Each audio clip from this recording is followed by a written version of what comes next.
नमस्कार, आप देख रहे हैं TV9 राजस्थान। मैं हूं अम्बेश श्रीवास्तव और आज बात करते हैं सचिन पायलट और किरोड़ी लाल मीणा की।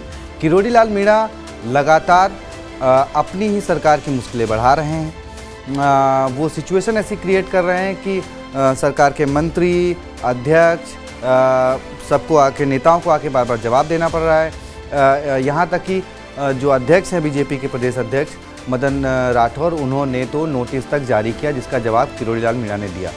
प्रायोजक हैं cancer healer centre, a new beginning. अब इसकी तुलना सचिन पायलट के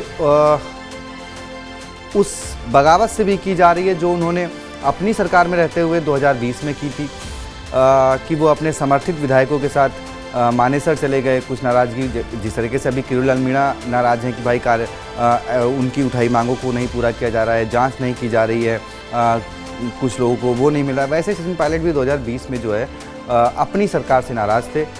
कानून व्यवस्था को लेकर, कार्यकर्ताओं को उनका हक नहीं मिलने को लेकर वो खुले मंच से बोला करते थे।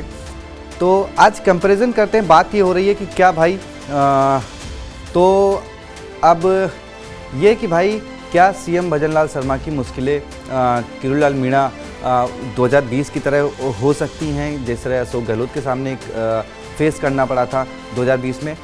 तो देखिए, कंपैरिजन आपको बता देते हैं कि जब 2020 में सचिन पायलट ने बगावत करी थी, उस वक्त सरकार कांग्रेस की थी। कांग्रेस के पास 103 विधायक थे और उसके अलावा उनको समर्थित अन्य विधायकों से समर्थन प्राप्त था, जिसमें बीएसपी के 6 विधायक थे, बीटीपी के थे, आपका आरएलपी के विधायक थे। तो कई अन्य विधायकों से उन्हें समर्थन था और इस तरीके से ये जो आंकड़ा है वो 126 के आसपास था।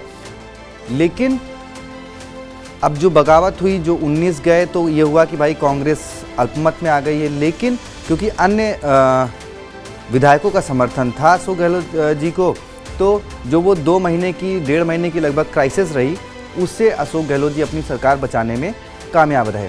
अब अगर इसकी तुलना आज की डेट में की जाए, जब किरोड़ी लाल मीणा लगातार अपनी सरकार के खिलाफ मंत्री, वो भी हैं, मंत्री रहते हुए जो है मुश्किलें बढ़ा रहे हैं, तो क्या ऐसी कोई नौबत आ सकती है?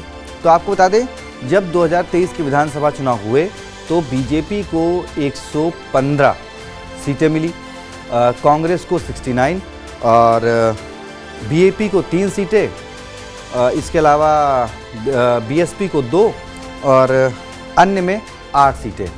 तो अगर किरोड़ी बाबा के पास अभी तक, जिस तरह सचिन पायलट जब बगावत कर रहे थे तो उनके समर्थित जो विधायक थे वो भी खुलकर पायलट के साथ बोला करते थे या दिखाई देते थे, तो उसमें एक गुटबाजी में बटी हुई थी कांग्रेस, कि एक अशोक गहलोत का खेमा अलग था और सचिन पायलट का खेमा अलग था। फिलहाल मौजूदा स्थिति में ऐसा कुछ बीजेपी के साथ नहीं है। पूरा का पूरा जो बीजेपी का दल है, जो विधायक हैं उनके 115, 4 और बढ़ गए, तकरीबन 120 विधायक हो गए उनके। तो बीजेपी का जो खेमा है वो काफ़ी मजबूत है अशोक गहलोत की 2020 की तुलना में।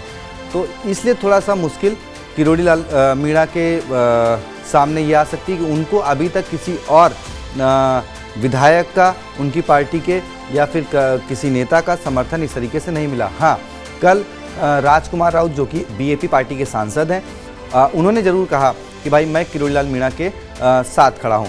इससे पहले बीएपी के कुछ विधायकों ने किरोड़ी लाल मीणा के घर जाकर उनसे मुलाकात भी करी थी, जो बीएपी के 3-4 विधायक हैं उन्होंने।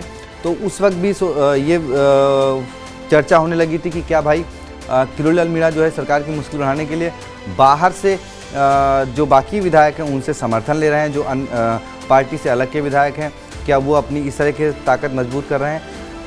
फिलहाल ऐसा देखने में नहीं लगता कि अगर वो बाहर से समर्थन ले भी लें तो भजनलाल सरकार के सामने कोई मुश्किल आ सकती है। उधर जब सचिन पायलट वर्सेस अशोक गहलोत का मामला था तो मामला दिल्ली पहुंचता था, दिल्ली से काफ़ी कुछ कंट्रोल था। यहाँ पर फिलहाल माना जा रहा है कि भाई सब कुछ जो है वो भजनलाल शर्मा जी के साथ जो है वो आलाकमान का हाथ पूरी तरीके से है ही है। और जिस तरीके से उन्होंने पिछले 1 साल में जो काम किए राजस्थान के लिए, वो उनका रिकॉर्ड पिछले 1 साल में काफ़ी बेहतर रहा है अन्य मुख्यमंत्रियों की अपेक्षा। जिस तरीके से उन्होंने पहले ही साल में राइजिंग राजस्थान कर दिया, उपचुनाव में जिस तरीके से 7 में से 5 सीटें बीजेपी के खाते में गई, ये पहली बार था पिछले 10-12 सालों के इतिहास में जब बीजेपी कोई उपचुनाव इतने बड़े स्तर पर उसने जीता हो। अदरवाइज़ उसका ट्रैक रिकॉर्ड हमेशा ही उपचुनाव में बड़ा ही खराब रहा था। तो अब सचिन पायलट जैसी स्थिति में किरोड़ी बाबा क्या भजन सरकार को ले आएंगे? क्या सरकार के सामने कोई मुश्किल होगी? क्या भजन लाल शर्मा को भी अशोक गहलोत की तरह सिचुएशन फेस करनी पड़ेगी? ये कहना अभी जल्दबाजी होगा और शायद मुश्किल भी कहा जा सकता है। लेकिन राजनीति है, क्या कुछ होगा ये देखना बहुत दिलचस्प होगा। लेकिन आपकी क्या राय है कमेंट बॉक्स में ज़रूर बताएं और वीडियो को ज़्यादा से ज़्यादा शेयर करें। बहुत बहुत शुक्रिया, धन्यवाद। प्रायोजक हैं cancer healer centre, a new beginning.